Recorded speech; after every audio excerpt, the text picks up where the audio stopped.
వయనాడ్ ఘటనలో మృతుల సంఖ్య అంతకంతకు పెరుగుతోంది. ఇప్పటికే 140 మంది ప్రాణాలు కోల్పోగా 100 మందికి గాయాలయ్యాయి. వరదల్లో చిక్కుకున్న 300 మందిని కాపాడేందుకు సహాయక చర్యలు కొనసాగుతున్నాయి. ఎన్డీఆర్ఎఫ్, కేఎస్డీఆర్ఎఫ్ తో పాటు ఆర్మీ, నేవీ బృందాలు కూడా రెస్క్యూ ఆపరేషన్లో పాల్గొంటున్నాయి. వయనాడ్ ప్రమాదంపై కేంద్ర రక్షణ మంత్రి రాజ్నాథ్ సింగ్ ఆర్మీ అధికారులతో మాట్లాడారు. వీలైనంత త్వరగా వరదల్లో చిక్కుకున్న వారిని రక్షించాలని ఆదేశించారు.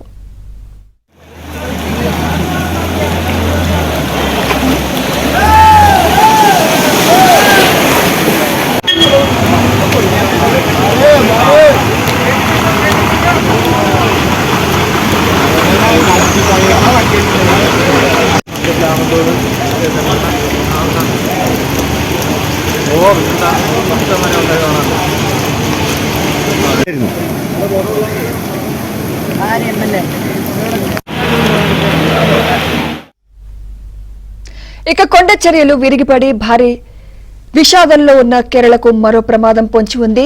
వచ్చే 24 గంటల్లో రాష్ట్ర వ్యాప్తంగా భారీ వర్షాలు కురిసే అవకాశం ఉందని వాతావరణ శాఖ హెచ్చరించింది. 4 జిల్లాల్లో రెడ్ అలర్ట్ జారీ చేసింది. 10 జిల్లాల్లో విద్యా సంస్థలకు సెలవు ప్రకటించింది.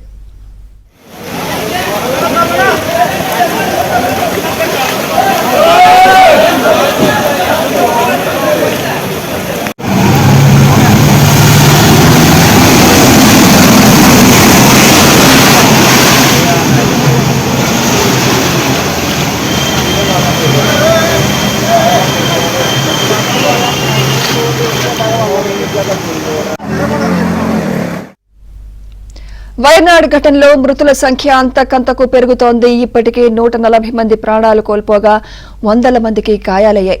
వరదల్లో చిక్కుకున్న 300 మందిని కాపాడేందుకు సహాయక చర్యలు కొనసాగుతున్నాయి. ఎన్డీఆర్ఎఫ్, కేఎస్డీఆర్ఎఫ్ తో పాటు ఆర్మీ, నేవీ బృందాలు కూడా రెస్క్యూ ఆపరేషన్లో పాల్గొంటున్నాయి. వయనాడ్ ప్రమాదంపై కేంద్ర రక్షణ మంత్రి రాజ్నాథ్ సింగ్ ఆర్మీ అధికారులతో మాట్లాడారు. వీలైనంత త్వరగా వరదల్లో చిక్కుకున్న వారిని రక్షించాలని ఆదేశించారు.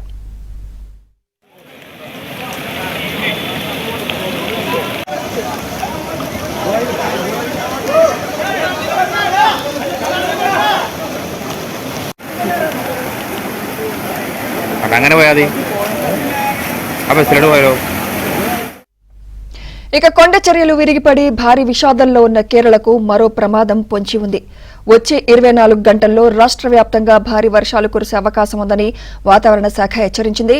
4 జిల్లాల్లో రెడ్ అలర్ట్ జారీ చేసింది. 10 జిల్లాల్లో విద్యా సంస్థలకు సెలవు ప్రకటించింది.